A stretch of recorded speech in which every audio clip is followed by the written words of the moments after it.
السلام علیکم۔ میرا خروس ہمسفر بائی یسریٰ شاہ پارٹ 2۔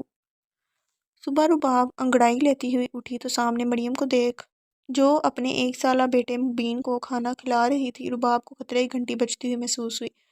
آپو تم یہاں اس وقت؟ رباب جمائی روکتے ہوئے بولی۔ اس وقت سے کیا مراد؟ رباب 1 بج رہا ہے اور آج تمہارے رشتے والے جو آ رہے ہیں تو اس لیے ممانی نے بلا لیا کہ میں بھی دیکھ لوں کیسے ہیں وہ لوگ۔ مریم نے اس کو اپنے آنے کی وجہ بتائی۔ آپو رشتے والے؟ اف ایسا نہ کہیں، میری عمر ہی کیا ہے ابھی کہ شادی کر کے بیٹھ جاؤں۔ رباب پریشان ہو کر بولی۔ رباب تم اب کوئی بچی تو ہو نہیں، ممانی نے ہمیں ساری عمر اپنے گھر میں رکھا، اب تمہیں بھی چاہیے کہ ان کی بات مانو۔ مریم نے اس کو سمجھانا چاہا۔ ممانی نے تو نہیں، ماموں نے رکھا ہے اپنے گھر میں، ممانی کا بس چلے تو ہمیں ابھی نکال دیں جیسا کہ وہ ابھی کر رہی ہیں، اور میں ماموں سے بات کرتی ہوں نا آپو، وہ مان جائیں گے۔ رباب کو رخسار پہ کافی زیادہ تب چڑھی ہوئی تھی اور اس نے نئی ترکیب سوچی۔ ماموں کا بھی یہی فیصلہ ہے اور شاید وہ تمہاری ضد مان بھی لیں، پھر ممانی تمہارا جینا عذاب کر دیں گی۔ مریم کو رباب کی عقل پر حیرت ہوئی۔ اف، سنو وائٹ کی کہانی کی سب سے بڑی دشمن تو یہ ہی بنی ہوئی ہے، سب کو اپنے جادو کے جال میں قابو کر لیا ہے، جس میں اب تم بھی آ چکی ہو۔ رباب پر سنو وائٹ کی سٹوری کا کچھ زیادہ ہی اثر تھا۔ اللہ کتنا بولتی ہو رباب، اب ان کے سامنے مت بولنا اتنا۔ ان کے سامنے؟ اور اگر بولوں تو کیا وہ رشتے سے انکار کر دیں گے؟ رباب چہکتی ہوئی بولی۔ رباب پاگل مت بنو اور مبین کو سنبھالو، میں کچن میں کام دیکھ کر آئی، وہ لوگ راستے میں ہی ہیں، آتے ہوں گے، تم بھی تیار ہو جاؤ۔ مریم مبین کو رباب کو تھمائے چلی گئی۔ اف، سنو وائٹ کی کہانی میں بہت مشکلات آنے والی ہیں، اللہ کرے گاڑی ہی خراب ہو جائے ان کے راستے میں ہی اور کوئی ٹیکسی بھی نہ ملے۔ رباب نے من ہی من ان کو بددعا دی۔ رباب بیڈ پر بیٹھی ہوئی اپنی سوچوں میں گم تھی۔ آج سنو وائٹ کو لوگ دیکھنے آ رہے ہیں اور سنو وائٹ کافی زیادہ کنفیوز ہے کہ اس کا ہونے والا ہمسفر اس کا ہیرو ہوگا یا کوئی اور ویلن اس کی زندگی میں آنے والا ہے۔ مریم کمرے میں داخل ہوئی تو رباب کو اپنی سوچوں میں گم ہوتا دیکھا۔ پیلے شلوار سوٹ میں ملبوس اور ریشمی آنچل پھیلا کر پہنا گیا تھا، بالوں کو جوڑے میں قید رکھا گیا تھا اور آگے سے 2 لٹیں جھول رہی تھی۔ تیار ہو گئی ہو نا، بہت پیاری لگ رہی ہو ماشاءاللہ، اور یہ مبین کو پکڑو، مجھے کچھ کام ہے۔ رباب نے مبین کو لیے اپنی گود میں بٹھا دیا۔ نہیں، مجھے نہیں جانا ان لوگوں کے پاس، آپ بس ڈیٹ فکس کرنے آئے ہیں، وہ کر کے چلے جائیں نا وہ لوگ۔ رباب بیڈ کا کراؤن پکڑے ضدی پن سے بولی۔ یہ وہ لوگ کیا ہے؟ سسرالی ہیں تمہارے؟ ہو رباب چلو ضد نہ کرو، اٹھو بچہ۔ مریم نے اس بار اس کو پیار سے سمجھایا اور اس کو بیڈ کراؤن سے الگ کرنے کی کوشش کی۔ اپو نہیں نا پلیز۔ رباب اور زیادہ چپک گئی کراؤن سے۔ ارے رباب کیا بچپنا ہے، چلو ممانی چند بلا رہی ہیں تمہیں۔ مریم تھک گئی تھی اس کو یوں کھینچتے۔ وہ ڈائن اپنے بلڈوزر کی تو شادی کروا نہیں رہی، میرے پیچھے کیوں پڑی ہیں؟ اتنا شوق ہے تو پہلے اس گھر پر جس کا بہت زیادہ ہے اس موٹی کو چلتا بنا کرے نا۔ رباب کو سب سے زیادہ غصہ رخسار پر ہی تھا۔ رباب ایسا نہیں بولتے۔ مریم نے اس کو گھوڑا۔ رباب جلدی آؤ، مہمان انتظار کر رہے ہیں، رخسار نے آ کر کہا۔ چلو جلدی سے۔ مریم نے دھیرے سے رباب کو کہا، دوپٹہ اس کے سر پر کر دیا۔ رخسار وہاں سے چلی گئی اور وہ دونوں بھی اس کے پیچھے چلی آئیں۔ لاؤنج میں نورین بیگم اور ان کی 2 بیٹیاں طاہرہ اور عائشہ ان کے ساتھ بیٹھی ہوئی تھیں اور اس نازک لڑکی کو دیکھا جو نظریں جھکائے آ رہی تھی۔ سفید چمکتی رنگت، پتلے سے گلابی ہونٹ، چھوٹی مگر گہری کالی آنکھیں، وہ لڑکی دکھنے میں نورین بیگم کو کافی زیادہ پسند آئی۔ آؤ بیٹا میرے ساتھ بیٹھو، نورین نے اس کو اپنے پاس بلایا۔ رباب چل کر صوفے پر ان کے ساتھ بیٹھ گئی۔ ماشاءاللہ کافی حسین ہے آپ کی بیٹی، لگتا ہے بہت لاڈوں سے پالا ہے آپ نے اس کو، نورین نے مسکراتے ہوئے رخسار بیگم سے کہا۔ ہاں بھائی، اس کے ماں باپ کے بعد ہم ہی تو اس کے اپنے ہیں، دونوں لڑکیوں کو بہت پیار سے پالا ہے، مجال ہے جو کسی کام کو ہاتھ بھی لگانے دوں ان کو؟ نا بابا، میں تو ان کو کہتی ہوں کہ بس عیش کرو، ماموں کے گھر اپنے گھر ہی جا کر کام کر لینا۔ اب دیکھیں ہیں تو میری بیٹیوں جیسی دونوں ہی، میرا دل نہیں مانتا کہ بچیوں سے کام کراؤ۔ رخسار کمال کی ایکٹنگ کرتی اپنا امپریشن جمانے میں لگی ہوئی تھی۔ بڑی ہیں اپنی بیٹیوں جیسے سمجھتی ہیں، اپنا الو سیدھا کیسے کر رہی ہیں دوسروں کے سامنے۔ واہ ممانی جان، آپ کو تو ایکٹریس ہونا چاہیے تھا، رباب نے جھوٹی عورت کے دیکھتے ہوئے دل میں کہا۔ ہاں ویسے میری بیٹی فاریہ ہے نا، کافی سوگر ہے، منع کرنے کے بعد بھی کہتی ہے کام کرنا اچھا لگتا ہے، کرنے دے۔ رخسار نے اپنی بیٹی کو اچھا دکھانا چاہا۔ پھر تو ان کے بچے اور شوہر کافی خوش نصیب ہیں کہ ایسی بیوی اور ماں ملی ہے، عائشہ نے فاریہ کو دیکھ کر کہا، جو کافی زیادہ تندرست تھی اس کی بھی بالکل گوڑی رنگت اور عمر بھی بس رباب سے 2 سال بڑی، لیکن کہیں سے بھی وہ 21 سال کی نہیں لگ رہی تھی۔ تو عائشہ نے خود سے ہی اندازہ لگا لیا کہ اس کے تو بیوی بچے بھی ہوں گے۔ عائشہ تھوڑی منہ پھٹ تھی۔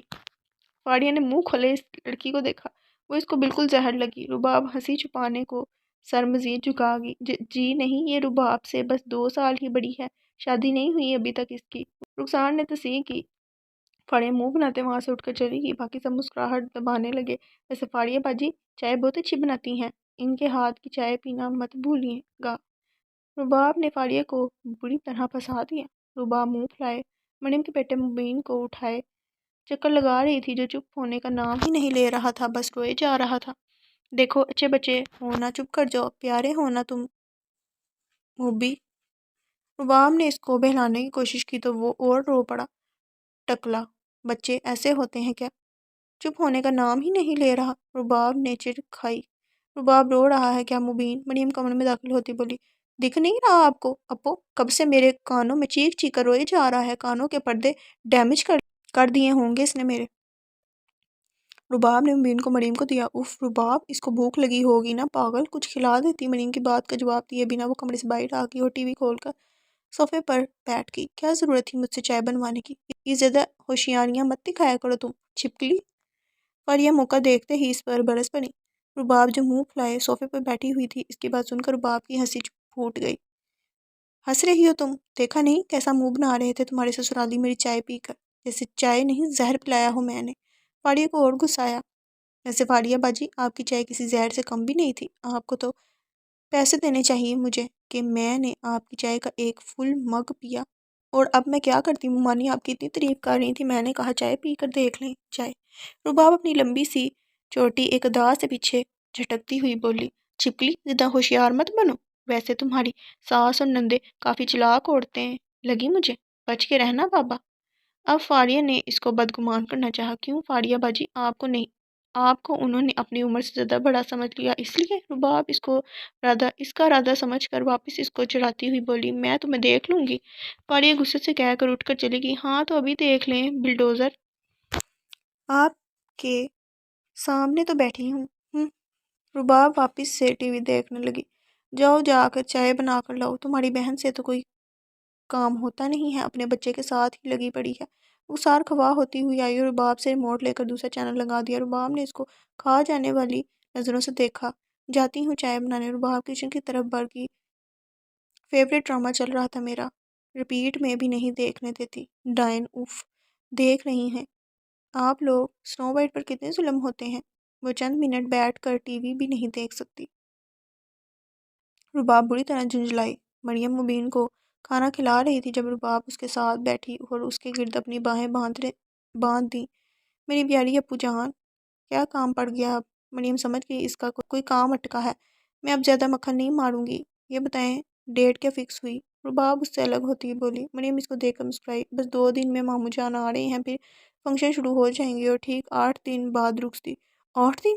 بس اتنے کم دن؟ میرا رزلٹ تو آنے کا ویٹ کرتے آپ لوگ۔ رباب حیران ہوئی۔ اب رزلٹ میں تو کافی دیر ہے، اب رزلٹ تم اپنے سسرال دیکھ لینا۔ ویسے بھی ان کو ماموں جان نے پہلے ہی بہت پینڈنگ میں رکھا ہے، اب وہ دیر نہیں کرنا چاہتے۔ اوف ابو چپ کریں، مجھے ٹینشن ہوتی ہے شادی کا سوچ کر ہی، نئے گھر میں ایڈجسٹ کیسے کروں گی اللہ۔ رباب سر ہاتھوں میں تھامے بیٹھ گئی۔ سب کچھ ٹھیک ہو جائے گا، دیکھنا وہ لوگ بہت اچھے ہیں، مجھے تو آنٹی بھی بہت سویٹ لگی۔ مریم مسکراتے ہوئے بولی، اچھا اور آنٹی کا بیٹا وہ کیسا ہے؟ اچھا دکھتا ہے؟ کوئی پکچر ہے آپ کے پاس؟ رباب ایکسائٹیڈ ہوتی ہوئی بولی، یہ بتا رہی ہوں کہ ہینسم بہت ہے دکھنے میں، اور پکچر تو میرے پاس کوئی نہیں، عمانی کے فون میں دیکھا تھا۔ مریم نے آنکھ مارتے کہا، اچھا پکا نا؟ ایسا نہ ہو کہ فراز بھائی جیسے ہوں، گپلو سے ٹمی نکلی ہوئی بڑی سی مونچھیں اور بس سائڈ سے تھوڑے سے بال اور باقی گنجے۔ رباب نے ٹینشن میں آ کر کہا، اور مریم کے شوہر کی مذاق اڑائی۔ شرم کر لو رباب تھوڑی سی۔ مریم کو اپنے شوہر کی مذاق برداشت نہیں ہوئی۔ آئے ہائے محترمہ غصہ ہو رہی ہیں، ان کے شوہر کو کچھ نہ بولا جائے؟ رباب شرارت سے اس کو چڑھاتی ہوئی بولی۔ تمہیں بھی لگے گا بڑا ایک دن جب کوئی تمہارے شوہر کا مذاق اڑائے گا، دیکھنا بیٹا۔ مریم اس کے سر پہ چپت رسید کرتے بولی، اچھا ویسے نام کیا ہے ان کا؟ شان ملک۔ وہ تو سنو بائٹ کی زندگی میں اس کا پرنس آنے والا ہے۔ شان ملک نام تو کافی سوبر ہے، اللہ کرے دکھنے میں بھی اچھا ہو، بالکل ہیرو جیسا، ورنہ ایسا نہ ہو کہ وہ بدتمیز صفیہ اور صنم میرا مذاق بنانا شروع کر دیں۔ عزت کا سوال ہے بھائی، پر پرنس کیا واقعی میں ہوتے ہیں؟ رباب سیڑھیوں پر بیٹھی اپنے دوپٹے کے ساتھ کھیلتی ہوئی سوچے جا رہی تھی۔ اسی دوران نادر سیڑھیوں سے بھاگتا ہوا آیا اور رباب کا ہاتھ کچلتا ہوا چلا گیا۔ رباب کڑھائی۔ نادر نے ایک شیطانی مسکراہٹ اچھالی۔ اندھے ہو، دیکھ نہیں سکتے؟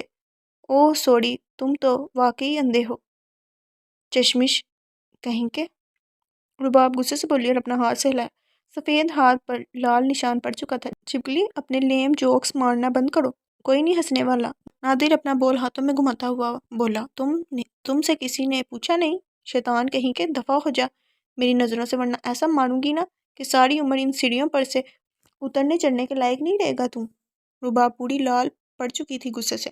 نادر نے اس کو بول دے ماری جو کہ رباب کے سر پر لگی اور ہنستا ہوا وہاں سے نکل گیا۔ رباب اپنے سر پر ہاتھ رکھتی ہوئی اٹھ کر اس کو اچھی والی سنانے جا رہی تھی، پر دروازے پر کھڑے حمید صاحب کو دیکھ کر چپ ہو گئی، جو نادر کی حرکت دیکھ چکے تھے اور اب اسی کو گھور رہے تھے۔ ماموں جان کیسے ہیں آپ؟ رباب دوڑ کر ان سے گلے لگی۔ میں تو ٹھیک ہوں، پر شاید نادر کا دماغ ٹھیک نہیں ہے۔ کیا حرکت تھی یہ نادر؟